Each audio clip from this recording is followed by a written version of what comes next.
last few years we've been dealing with all the COVID shite, anybody find that every now and again they felt like they were going a little bit mad? Yes. So overwhelmed is probably a better word. I'd feel a bit overwhelmed and I'd do a thing that I thought would help. Let me tell you a few of the things I tried. First thing I tried, I bought some seeds. Do you remember there was a while back there when food was so scarce we all thought we were going to have to grow it all ourselves? I bought some seeds. My friend quite rightly pointed out that seeds only really grow fruit and vegetables. I thought, what fucking use is that to me? Where are the seeds for the Twixes and the toilet rolls and the microwave dinners? That's what I need. Does anybody want to hazard a guess how many seeds I actually planted? None. Thank you, none. There's a man the other day shouted out 2, which has got to be the weirdest suggestion of all. Sounds like I just tripped when I got out the car and a couple accidentally landed in the ground. Another thing I tried a bit of yoga. Does anybody do yoga? Well, they even sound quite relaxed when they're answering the question, don't they? Yes, I do yoga. I'm bendy as fuck. I tried a bit of yoga, watched a lady on YouTube. Had to turn the volume up really loud, though, because I couldn't hear what she was telling me to do over all of the clicking of my joints. And initially I thought, is this going to be harder for me? Because I'm fat and the woman in the video is wafer thin and tiny. Is this going to be harder for me? And then after a while I realised, if anything, I had a slight unfair advantage. For example, when she said, pull in your lower belly, I thought, I'm glad she knows I've got 2.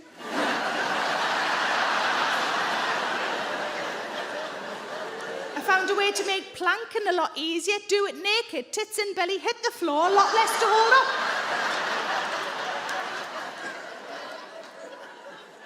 And pretty much every time she said chin to chest, I was sort of already doing it. How is that a fucking exercise? That's how I read.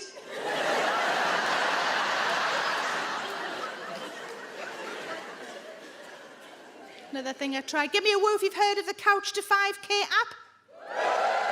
Quite a lot of you. For those of you who haven't, let me tell you what it is. It's an app to get you running, a BBC app. The idea is you start as a beginner, and by the end you should be able to run 5 kilometres. And the whole way through, you have somebody in your ear talking you through it, telling you when to run, when to walk, offering any kind of support and encouragement.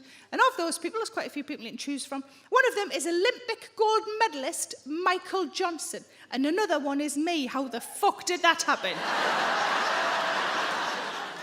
When I was first asked to do it a long time ago now, they were very nice to me. They said, you've got a really friendly voice. We thought you'd be great for this. That's what they said. What I think they meant was, you look like people who don't run.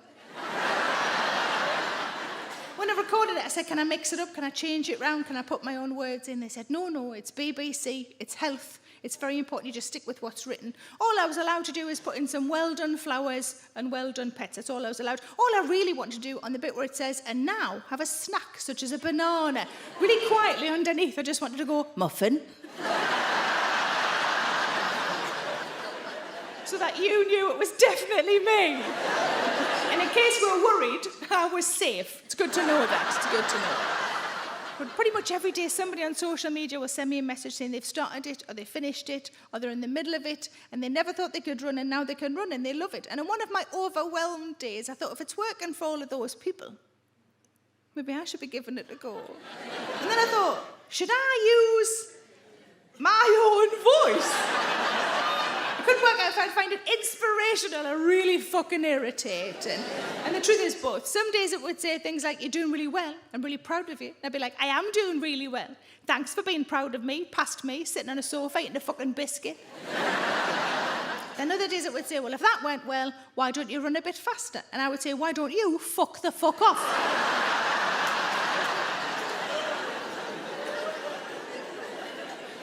But my husband said, isn't it hard? He prefers to do weights, doesn't like to run. He said, isn't it hard? Because I did do it, I completed the whole thing, and I used my own voice like an absolute bell end. He said, of course it's hard, it's running. I said, haven't we all done loads of hard things over the last few years we never thought we'd have to do? And I came up with something that sounds like a catchphrase. I don't know where it came from, but I like it, and I'm keeping it. I said, of course it's hard, because if it was easy, it'd be biscuits. I don't know where that came from. You've all gained weight in the last few years, yes? Yeah. I decided I wanted to try and lose a bit of weight, just the weight I gained in the lockdown. That was my plan.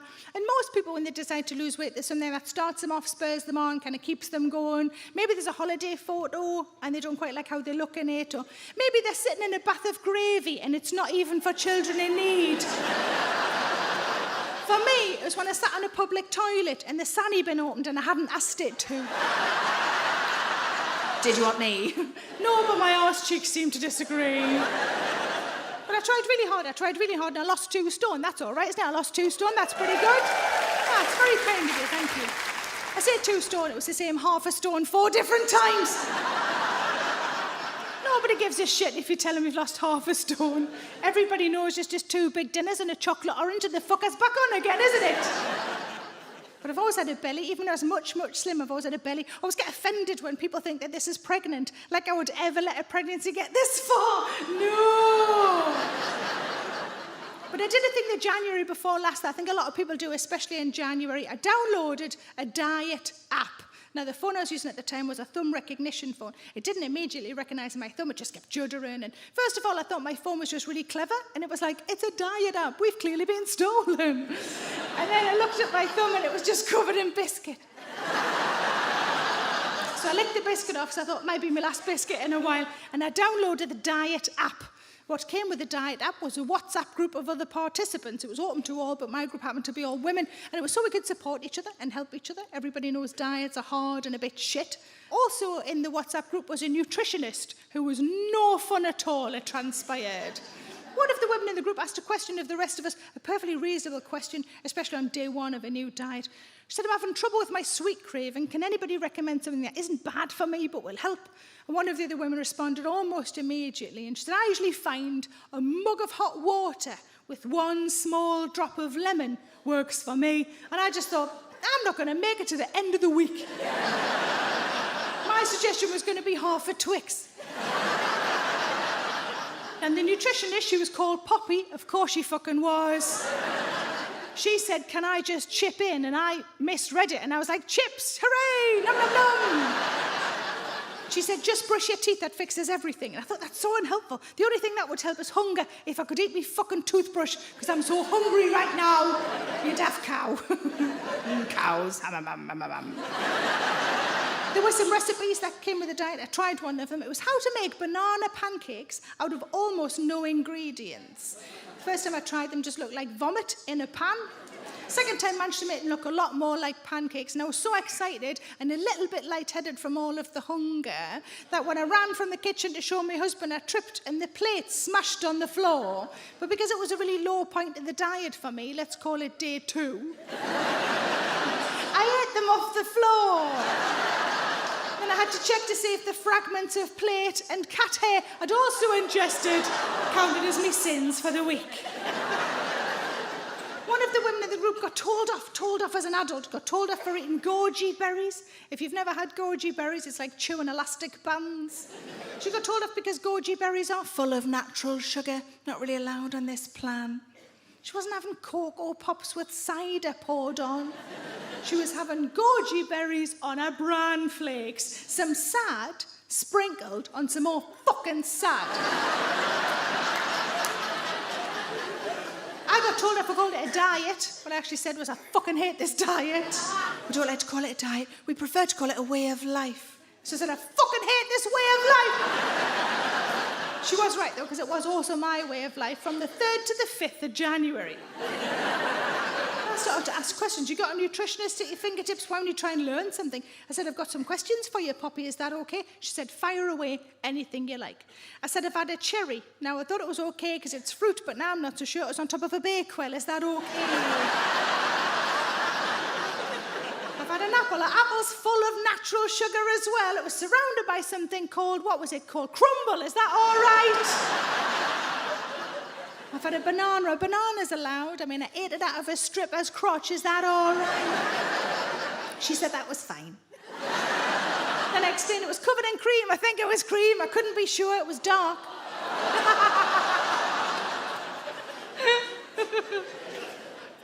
But the final straw for me, my last day on the diet, or day 3, was when Poppy came on the WhatsApp group and she said, hey, girls. Which always pissed me off, because all women in their 40s and 50s, fuck off with your girls.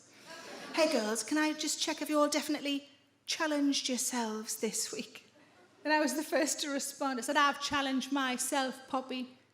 She said, oh, good, please share it with the group. I said, gladly. I said, I challenged myself. I said, I walked into Asda.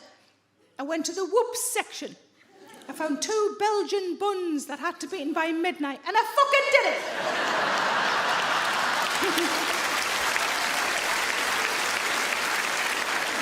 Give me a word if you came here tonight with a family member. And if you came with a friend. Ooh, there's not as many with friends, but you're more enthusiastic. That's interesting, isn't it?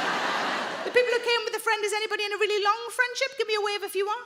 We've got people here. Oh, right in the front. How long have you two been friends? 15 years. Thank you for that. There was a lady the other day, shouted out 45 years. I said, wow, where did you meet? And she went, at birth. So it's not your fucking mum, is it? I hear people are like that. My mum's my best friend. Yeah, you're not hers. She wants you to move out. But well done to all of the long friendships in the room. I'm very impressed by you. I'm also a little bit jealous of you. I have friends from comedy, friends from other jobs that I found. I don't have any friends from school. You wouldn't think you'd know why, but I know exactly why. When I was a kid and my birthday rolled around, my mum would say, would you like a party? Now, I have to remember that kids' parties when I was a child, very different to kids' parties now. For example, I have a friend who has an 8-year-old daughter. For her last birthday party, they hired somebody to do manicures and also a hot tub. So what the fuck are you doing? You're not Kardashians. But if you've got little ones now, maybe this is the kind of elaborate party that you have to put on. Maybe you hire a venue. Maybe somebody does the catering. Maybe a man you don't know comes in a weird outfit and plays with your children for money. You can call him a clown if you like, but my description is still valid. Come on in, kids. Pedo the clown has arrived. We're pretty sure he's all right, but don't sniff his flower just in case. At least you'd know if he was getting any of the kids to touch him in the wrong area, because it makes this sound.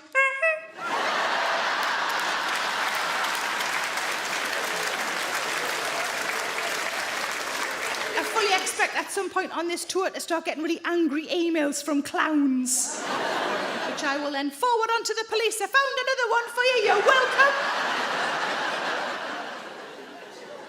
Did a show in Antwerp a while back, in Antwerp in Belgium, and just after I honked, a man on the front row, really quiet, really sinister looking, just went, do it again. So for him and for you. This is not the kind of party that was an offer to me, though, when I was a child. Let's gauge your age in the room. Give me a woo if you're under 40. 40 and above? There's a lot more of us. We can take them, can't we? The kind of party that was an offer to me in the 70s and the 80s would be this. 6 friends maximum. That's the sort of amount I would have struggled to fill at that age. Somebody would have to bring their cousin just to make up the numbers. In your house, wasn't it always in your house? And your mum or a mum, someone's mum, would prepare the food. And by that I mean they would cut it all into cubes. So it could take part in the hedgehog. Anything that wasn't cut into cubes was cut on an angle, so you know you're at a party. That's how you know. I don't know if you know, but this works as an adult as well. If you're ever at somebody's house and you're like, is it a party? Is it not a party? Look at the food. Is it cut on an angle? You're at a fucking party. Or the biscuits fanned out on a plate. You're at a fucking party. You don't do that for yourself, do you? You don't sit down in front of Bake Off with a packet of pink wafers in your best plate. No, you put the full packet in, pull out the wrapper.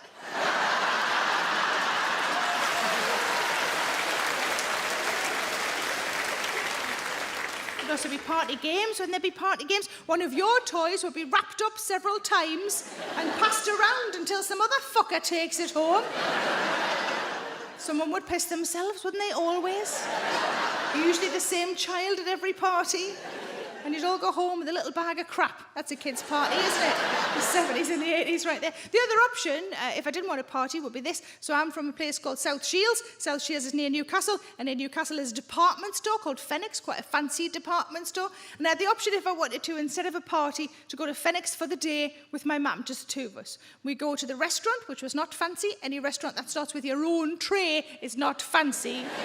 And I could choose anything I liked off the menu, which every single time I went was always the same thing. All I ever wanted was chips in a bowl. That's all I ever wanted.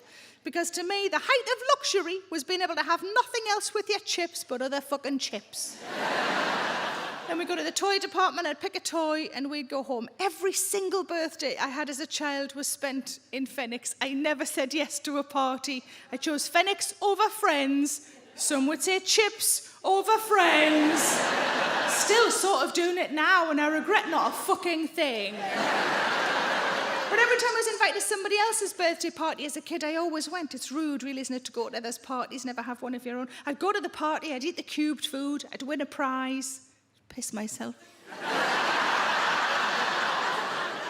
I'd go home with a little bag of crap and an adult man's mobile number. But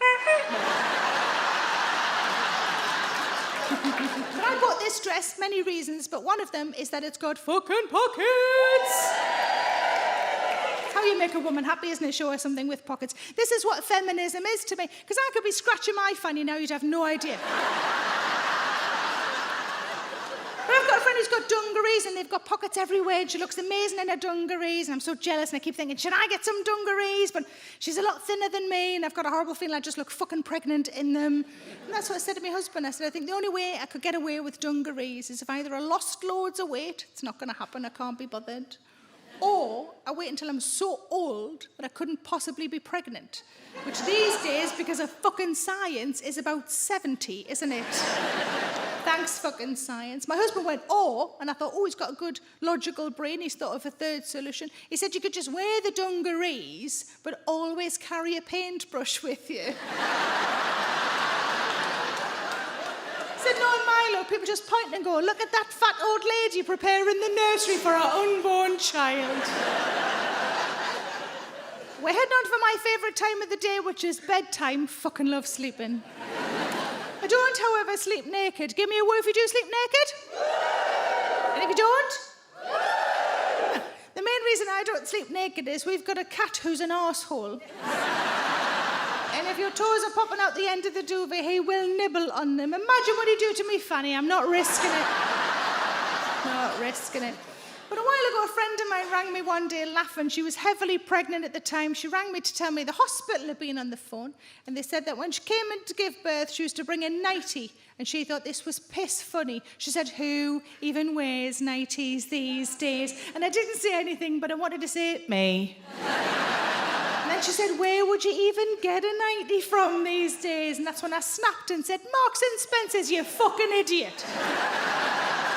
They told her to bring a button-down nightie, which makes sense for breastfeeding reasons, but I think that's just good advice for all of us, isn't it? If your partner can rummage in the top and then rummage underneath, you don't have to take the fucker off at all. There are some health benefits to sleeping naked, let me tell you. There's 3 of them. Let me talk you through them. Number 1, keeps your temperature down, and I thought, well, so does sticking a leg out. Number 2, improves self-esteem. That sounds like a load of shit, doesn't it?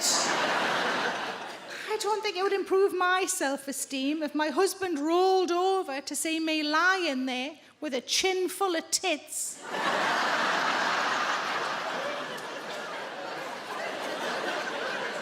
At least in a nightie they're contained, aren't they? Instead it looks like a carrier bag full of bread buns. And number 3, keeps testicles cool. It's mostly for the men, that one, obviously. Now, I've met some testicles in my time. Nice to meet you. I've never met a cool one. They've all got a degree of sort of tackiness, haven't they?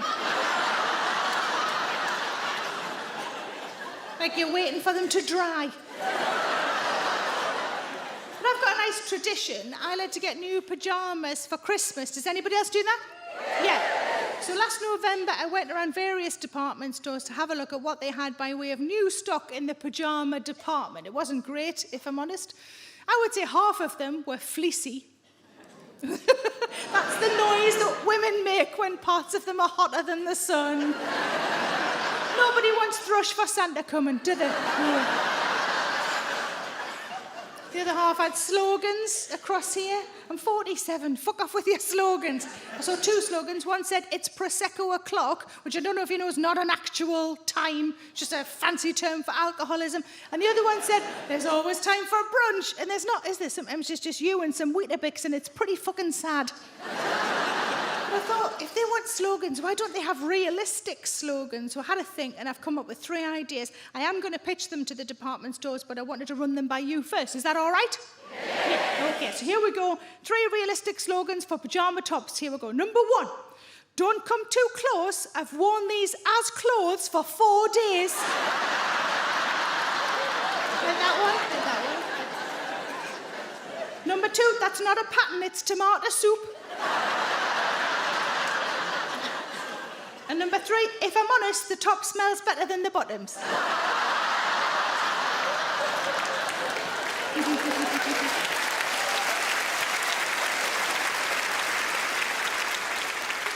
I will pitch them to the department stores and I'll let you know how I get on. I was going to start off with a bit of advice. I'm not really very good at giving out advice. I'll give an example of how.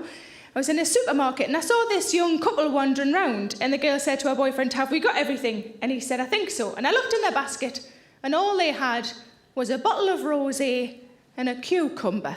And I just thought, there's no way they've got everything else they need in for a salad. And what I should have said is, lube, love. That's what you need. Lube. But I didn't. Just got to learn the hard way. But I started buying women's magazines. I quite like women's magazines. And I bought one recently because on the front cover it said that some female celebrities had put weight on and that they were now curvaceous. And I thought, let's have a look and just see how curvaceous they are. So I flicked through, and the fattest woman in there, it said that she had ballooned. I repeat, she had ballooned to a size 12. Size 12. I give my right arm to be a size 12. My right arm might be a size 12. But I think I'd quite like an animal at home. I think that would make the place feel a little bit more sort of cosy. Give us a cheer if you've got a pet at home. There's loads of you. See, I'd quite like a cat. If I could have any animal, I'd probably have a cat. But I can't have a cat because my boyfriend's allergic to cats, so I can't have one. Well, precisely, Flower. We'll split up and that'll sort it out. Most people don't have something to look forward to at the end of a relationship, do they? I can't wait till he starts fucking other women. I'm off to the pet shop, won't you?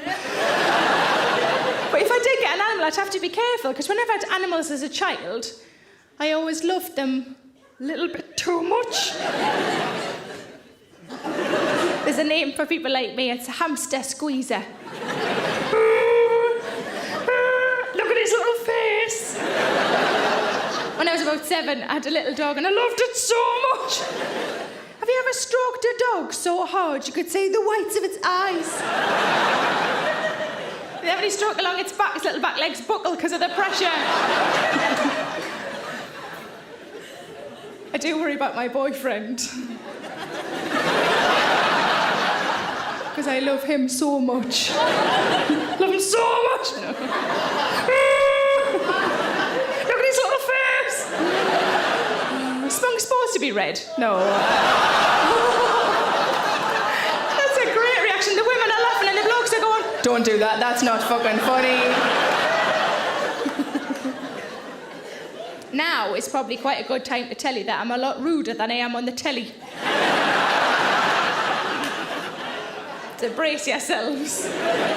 I like going shopping, but I don't find shopping very relaxing. What normally happens is I go in a shop that I like, I try on some clothes that I like, most of them won't fit, and I walk out shouting something along the lines of, "Oh, someone 18 in here? Well, fuck off." And then I have to go and buy a handbag to calm down. Because you're never too fat for a handbag. Although these days they've got those ones that have just got the short straps and they just go right under your arm. You think it's just a matter of time before I have to get buttered out of a handbag. And I know what I'm talking about as well, because I was once cut out of a dress in monsoon.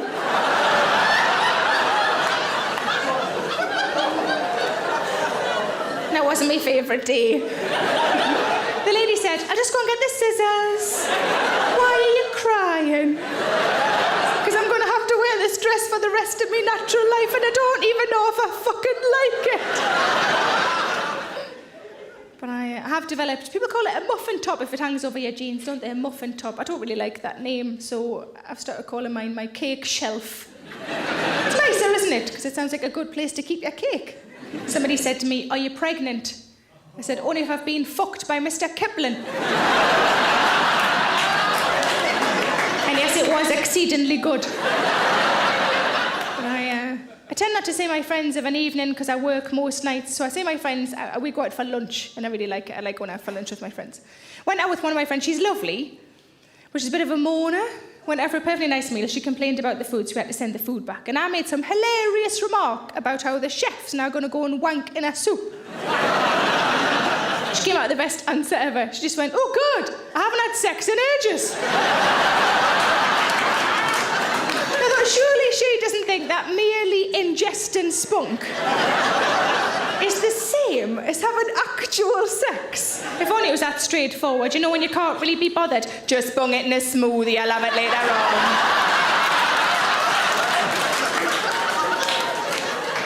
Could be one of me 5 a day. But I've discovered the most horrific way you know you've put weight on. I don't think this is commonly known, so I feel like I should sort of spread the word.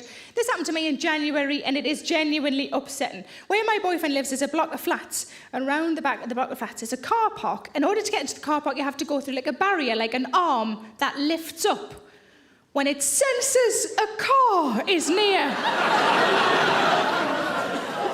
I mean, I was carrying 2 big bags of shopping, but it still thought I was a Peugeot 206.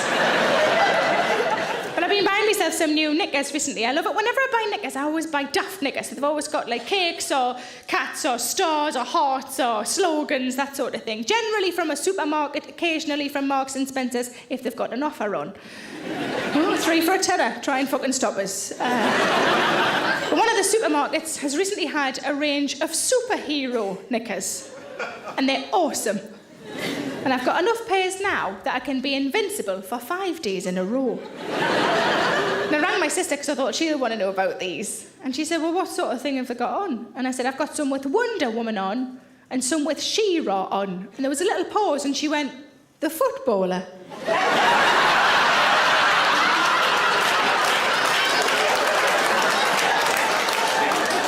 I love that she thinks I've got knickers with Alan Shearer's face on. But I love a slogan on a knicker. I love a slogan on a knicker. The best slogan I ever had, it said, "I do anything for love," and on the back, "but I won't do that." I mean, it was written on in biro, but still. But in this job, I tend to travel mostly around the UK. I'm from a place called South Shields originally. Have we got any North Easterners in? Yay! Excellent. The loud women. Hello. No, welcome. Thank you very much for coming. Because I'm from South Shields, but I actually live in Manchester now, and I mostly work around the UK. Occasionally, I get to go abroad. I went to Australia last year for the Melbourne Comedy Festival, which was great. It was great until it came time to coming home, when because of the fucking volcano, got stranded for an extra week. And you find you don't get any sympathy of your friends if you tell them you are stranded for an extra week. My friend said, "You are stranded for an extra week in Australia." Well, boo fucking who? I said, "Yes, but listen to the word that you're using. It's stranded. It's not a good word, is it? You could be stranded on the end of Brad Pitt's cock and you'd want to go home eventually."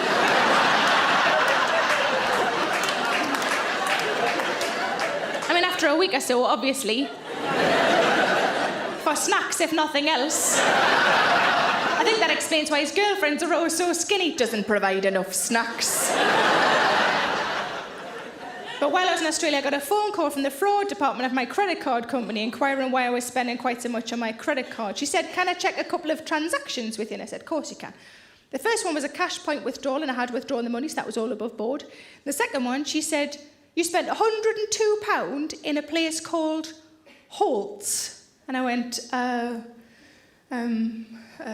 yeah, that's right. It's a chocolate shop. And she went, £102?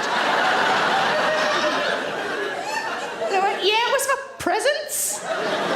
For me. Because it was nowhere near Brad Pitt's cock. But a friend of mine...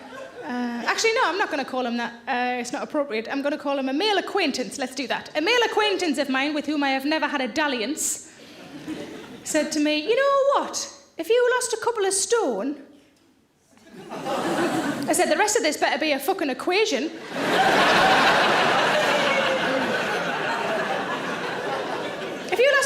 stone, we could probably go out. I said, only if the couple of stone I lost was me fucking head.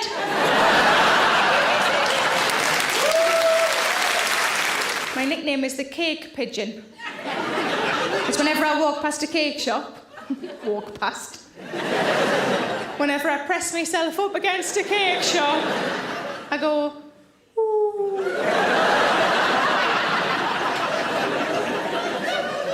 And because I talk about cakes and puddings on stage, sometimes people bring cakes and puddings to shows for me, which is lovely, but can sometimes be a little bit weird. So a lady came up to me a few months ago. At the end of the show, she handed me a small round fruit cake and she said, "This is for you." And I said, "That's lovely, thank you very much. What a nice thing to do." And she said, "I'm sorry, it's just that. But it's all we had in." I said, "Have you been looking through your cupboards? It's not the fucking Harvest Festival, pet. You bought a ticket, you can just come to the show." Which really pissed off the woman behind her who was standing with a tin of fucking peaches. Thanks for watching. You know what would be great is if you liked and subscribed. I'm so needy, I'm so sorry. And why not come and see me live? And the tickets are available at sarahmillican.co.uk. Put the kettle on and settle in.